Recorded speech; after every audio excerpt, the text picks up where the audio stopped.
یہ کہانی ایک ایسے بندر کی ہے جو مصر کی گلیوں میں اپنی ذہانت اور وفاداری کی وجہ سے مشہور تھا، مگر جہاں شہرت ہوتی ہے وہاں حسد بھی جنم لیتا ہے۔ کچھ مداریوں نے قاضی کے دربار میں اس کے خلاف شکایت کر دی۔ قاضی نے مداری اور بندر کو عدالت نے طلب کیا اور ایک امتحان لیا۔ بندر کے سامنے تین چیزیں رکھی گئیں: ایک چمکتا ہوا خنجر، ایک تھیلی ہیروں کی اور ایک خالی پیالہ۔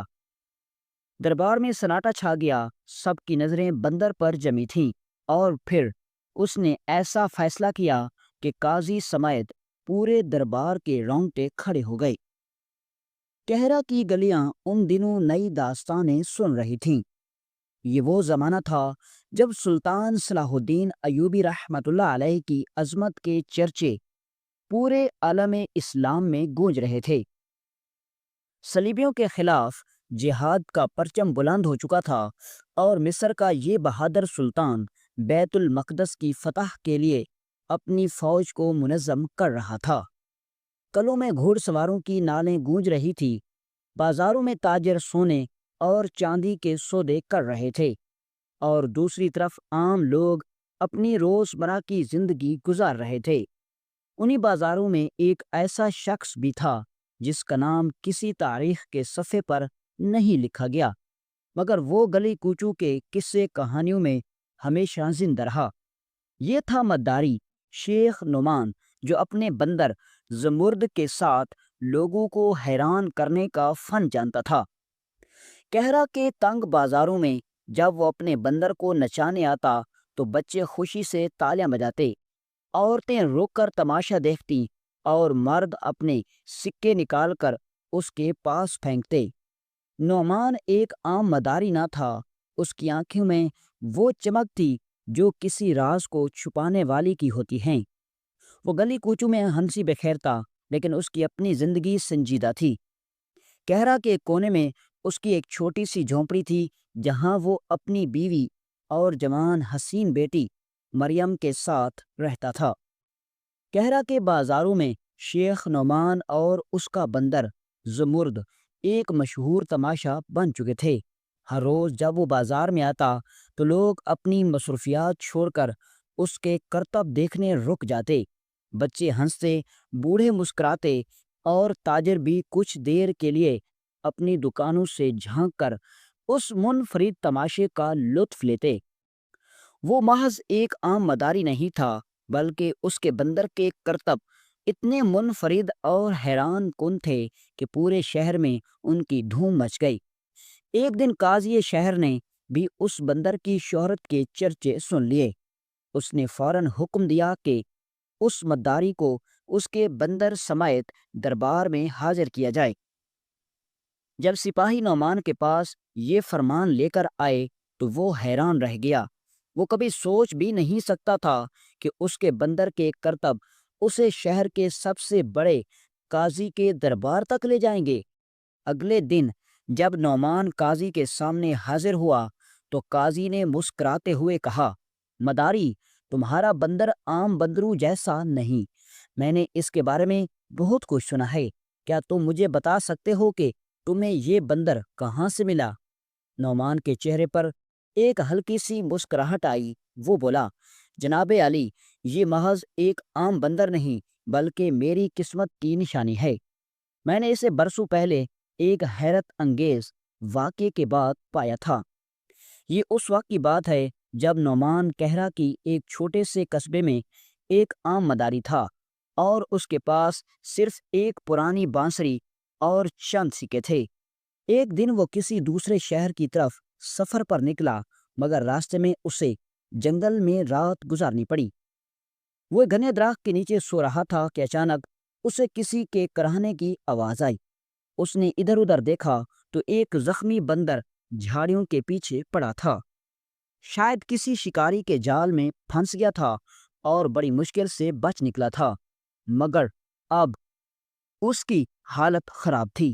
نعمان کو اس پر ترس آ گیا۔ اس نے اپنے چھوٹے سے تھیلے سے پانی نکال کر بندر کو پلایا اور اس کے زخموں پر جڑی بوٹیوں کا لیپ کیا۔ بندر پہلے تو سہما ہوا تھا، مگر جب اسے محسوس ہوا کہ یہ انسان اسے کوئی نقصان نہیں پہنچائے گا تو وہ آہستہ آہستہ اس کے قریب ہونے لگا۔ نعمان نے اسے اپنے ساتھ لیا اور جیسے جیسے وقت گزرتا گیا وہ دونوں ایک دوسرے کے بہترین ساتھی بن گئے۔ زمرد حیرت انگیز طور پر ذہین تھا اور جلد ہی اس نے کرتب سیکھنا شروع کر دیے۔ کچھ ہی عرصے بعد وہ دونوں قاہرہ کے مشہور مداری بن گئے۔ قاضی یہ کہانی سن کر متاثر ہوا، مگر وہ اب بھی حیران تھا کہ آخر یہ بندر اتنا خاص کیوں ہے۔ اس نے مداری کو حکم دیا، ہم تمہارے بندر کا امتحان لیں گے، اگر یہ کامیاب رہا تو تمہیں انعام دیا جائے گا، ورنہ تمہاری شہرت ایک افواہ ثابت ہوگی۔ قاضی نے محل کے صحن میں ایک میز پر چند چیزیں رکھوائیں، ایک تھیلی جس میں سکے بھرے تھے، ایک خالی پیالہ اور ایک چمکدار خنجر۔ قاضی نے کہا، اگر تمہارا بندر واقعی خاص ہے تو اسے کہو کہ ان میں سے سب سے قیمتی چیز چن لے۔ تمام درباری اور سپاہی حیرت سے دیکھ رہے تھے۔ نعمان نے بندر کی طرف دیکھا اور سرگوشی کی، زمرد اپنی ذہانت دکھاؤ۔ بندر نے چند لمحے سب چیزوں کو دیکھا، پھر وہ سکوں کی تھیلی پر گیا۔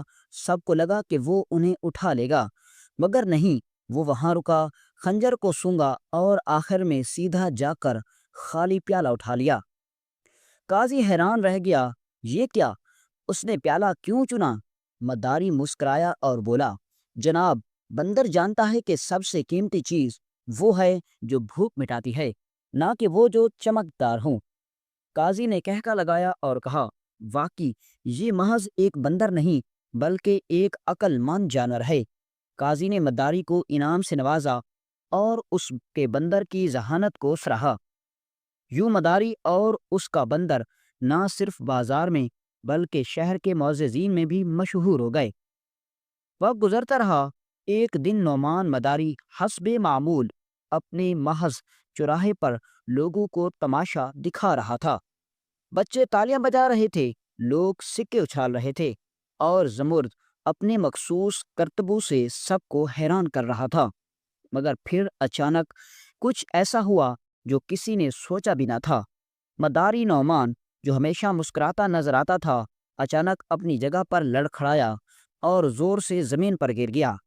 لوگوں نے پہلے سمجھا شاید یہ بھی کوئی کرتب ہے، مگر جب وہ بے حس و حرکت پڑا رہا اور اس کے چہرے کا رنگ زرد پڑنے لگا تو مجمع میں کھلبلی مچ گئی۔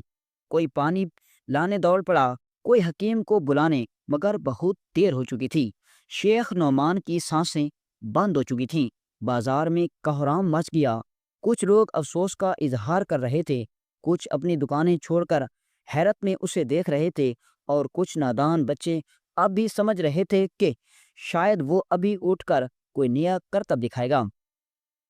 مگر حقیقت یہ تھی کہ قاہرہ کے بازار کا مشہور مداری شیخ نعمان دنیا سے رخصت ہو چکا تھا۔ لوگ افسوس کے ساتھ اس کی لاش اس کے گھر لے آئے۔ جب مریم نے دروازہ کھولا اور اپنے والد کو بے جان حالت میں دیکھا تو وہ تڑپ کر ان کے سینے سے جا لگی۔ اس کی ماں نے چیخ ماری اور دیوار سے جا لگی۔ آنکھوں سے آنسو رواں ہو گئے۔ گھر میں کوہرام مچ گیا اور پڑوس کی عورتیں انہیں سنبھالنے کے لیے آگے بڑھیں۔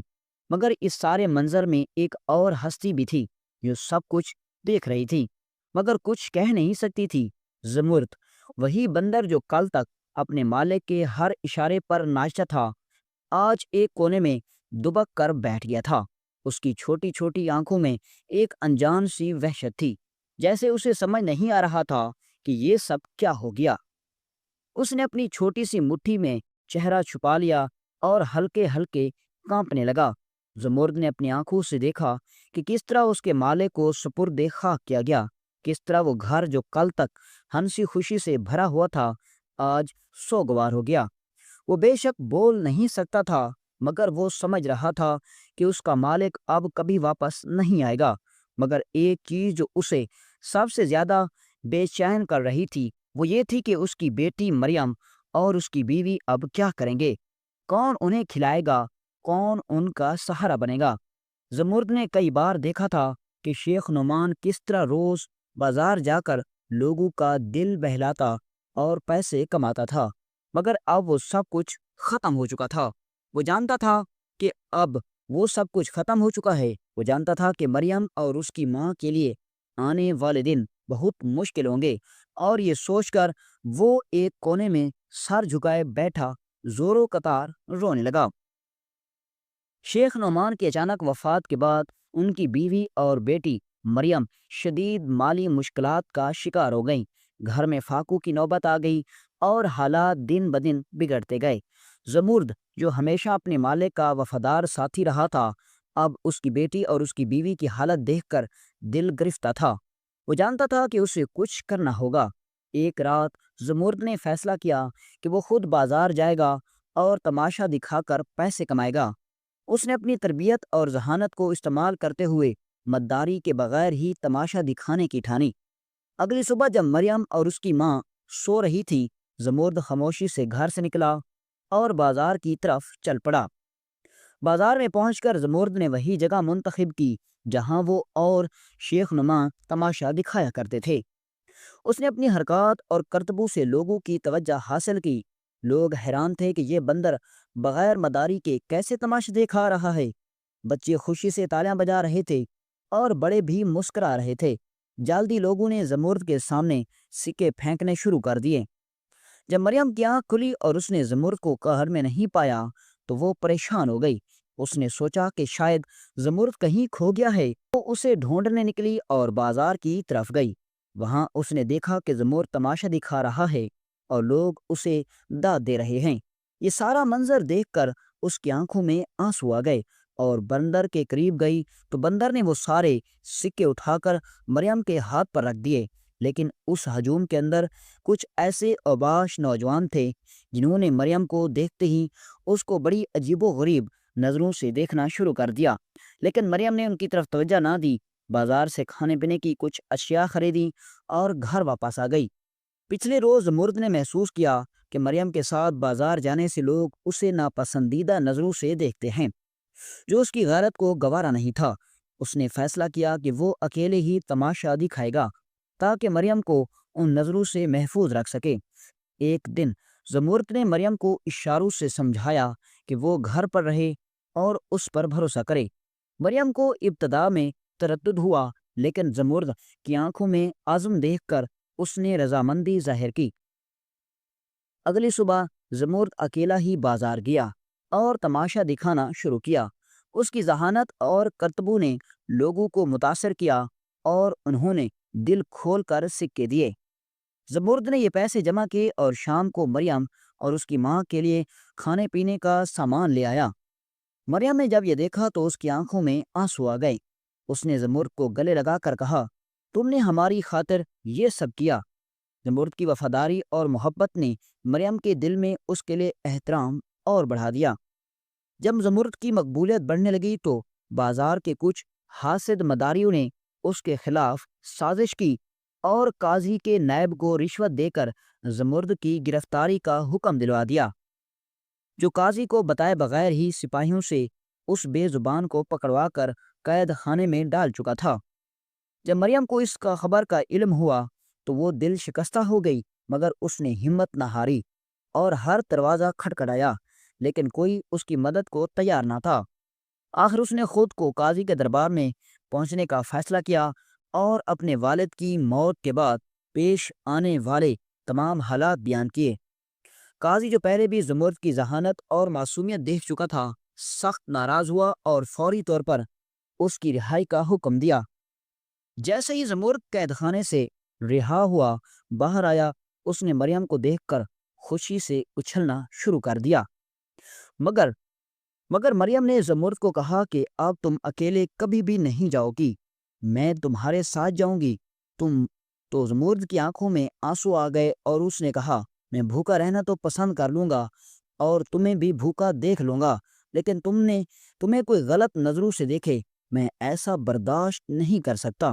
یہ سن کر مریم پھر سے غمزدہ ہو گئی، لیکن وہ جانتی تھی کہ زمرد اس کے ساتھ کبھی بھی باہر کرتب نہیں دکھائے گا۔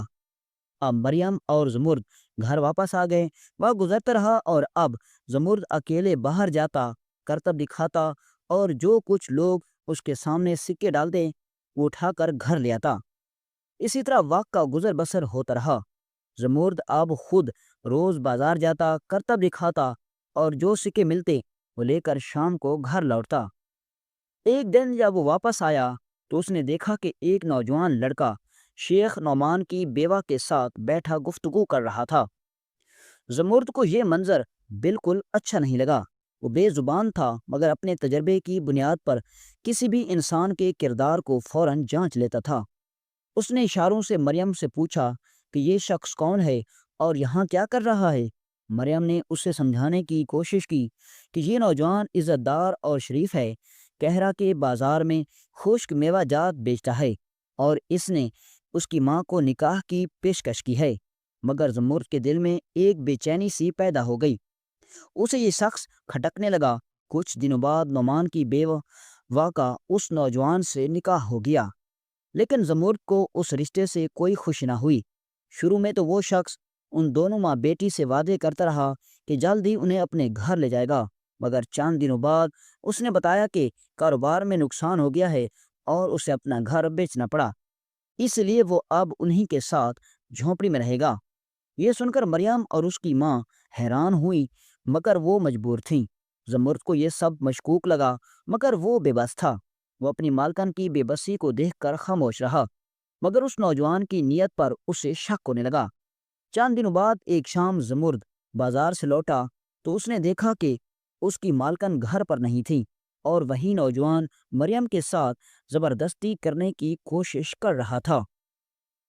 یہ منظر دیکھ کر زمرد کے اندر جیسے طوفان آ گیا۔ وہ زور زور سے چیخنے اور چلانے لگا، مگر ارد گرد کوئی سننے والا نہ تھا۔ مریم نے اپنی عزت بچانے کے لیے جد و جہد کر رہی تھی اور زمرد کی بے چینی حد سے بڑھ چکی تھی۔ آخر اس نے غصے میں اس نوجوان پر حملہ کر دیا، اپنے مضبوط پنجوں سے اس پر جھپٹ پڑا، اس کے چہرے اور بازو پر زخم ڈال دیے۔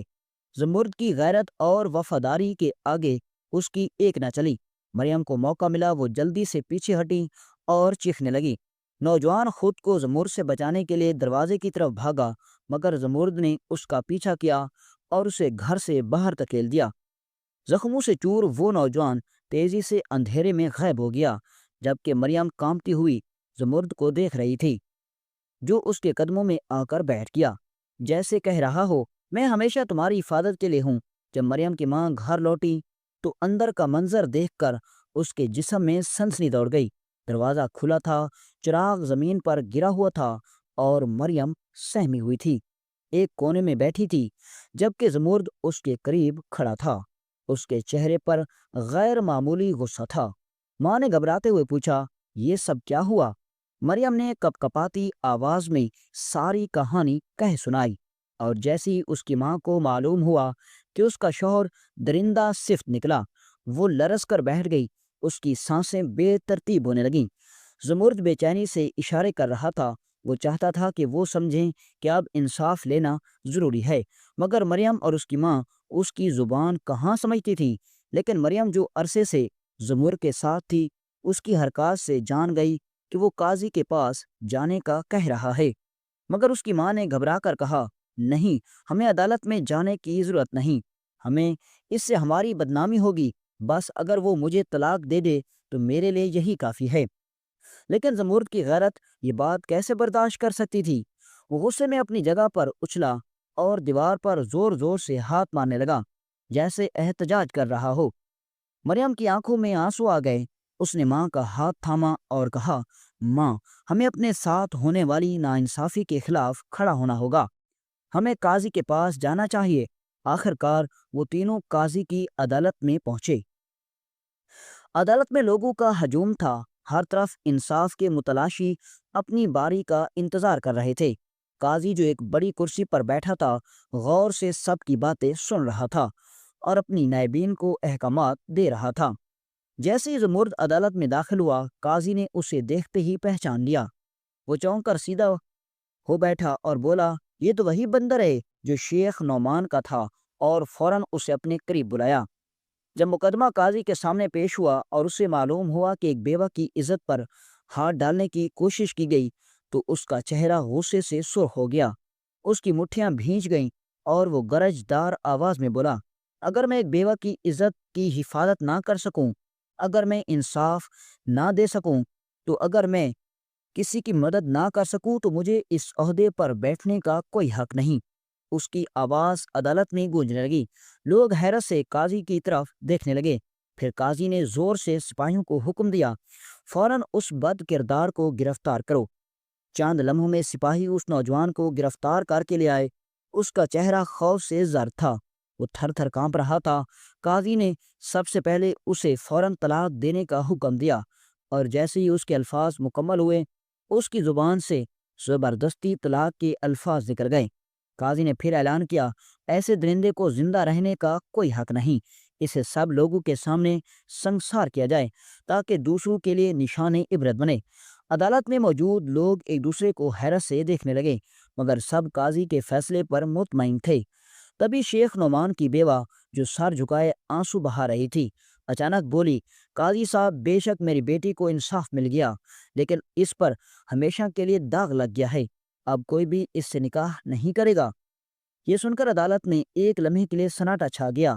لوگ افسوس میں سر جھکانے لگے، مگر تبھی دروازے سے ایک پرکشش نوجوان داخل ہوا، جو ریشمی لباس پہنے، گھنی زلفوں کے ساتھ شان و شوکت سے چلتا ہوا قاضی کے قریب آ کر کھڑا ہوا۔ تمام لوگوں کی نظریں اس پر جم گئیں اور حیرانی کے عالم میں چہ مگویاں ہونے لگی۔ یہ کون ہے؟ قاضی نے مسکراتے ہوئے اعلان کیا، یہ میرا بیٹا ہے۔ یہ سن کر سب حیرت سے قاضی اور اس نوجوان کی طرف دیکھنے لگے۔ پھر قاضی کا بیٹا، جو خود بھی وجیہہ اور باوقار نظر آتا تھا، آگے بڑھا اور بلند آواز میں کہا، اگر سب کو کوئی اعتراض نہ ہو تو میں شیخ نعمان کی بیٹی سے نکاح کرنے کے لیے تیار ہوں۔ عدالت میں جیسے بجلی دوڑ گئی، لوگ ایک دوسرے کی طرف دیکھنے لگے۔ مریم، جو یہ سب سن رہی تھی، حیرت سے بولی، میں کہاں اور تم کہاں؟ تم تو ایک قاضی کے بیٹے ہو۔ مگر نوجوان مسکرا کر بولا، نہیں، میں تم سے نکاح کرنا چاہتا ہوں، کیونکہ میں نے تم جیسی حسین، با کردار اور بہادر لڑکی کبھی نہیں دیکھی۔ تم نے جس ہمت کا مظاہرہ کیا، وہ کسی عام لڑکی کے بس کی بات نہیں۔ یہ سن کر قاضی نے خود کھڑے ہو کر اعلان کیا، یہ نکاح ہوگا، اور پھر اسی وقت قاضی نے دونوں کا نکاح پڑھا دیا۔ عدالت میں موجود تمام لوگ تالیاں بجانے لگے، خوشی کی لہر دوڑ گئی، اور زمرد، جو اب تک خاموش کھڑا تھا، خوشی سے اچھلنے لگا۔ قاضی نے فوراً شیخ نعمان کی بیوہ کے لیے وظیفہ مقرر کر دیا، اور وہ اپنی بیٹی کے ساتھ قاضی کے گھر میں رہنے لگی۔ زمرد، جو کہ غلام تھا، اب آزاد تھا۔ وہ قاضی کی عدالت میں جہاں چاہتا آزادی سے گھومتا، اور ہر کوئی اسے عزت کی نظر سے دیکھتا۔ اس کی بہادری اور وفاداری کی کہانیاں پورے شہر میں مشہور ہو گئیں، اور وہ ہمیشہ کے لیے تاریخ میں امر ہو گیا۔ دوستو، امید ہے کہ آپ کو یہ سبق آموز اور دلچسپ واقعہ اچھا لگا ہوگا، اور اگر آپ کو یہ واقعہ اچھا لگا ہو تو اپنی قیمتی رائے کا اظہار کامنٹ سیکشن میں ضرور کیجیے، اور ہمارے چینل کو بھی سبسکرائب کیجیے۔ ملتے ہیں انشاءاللہ نیکسٹ ویڈیو میں ایک دلچسپ، منفرد اور سبق آموز واقعے کے ساتھ۔ اجازت دیجیے، اللہ حافظ۔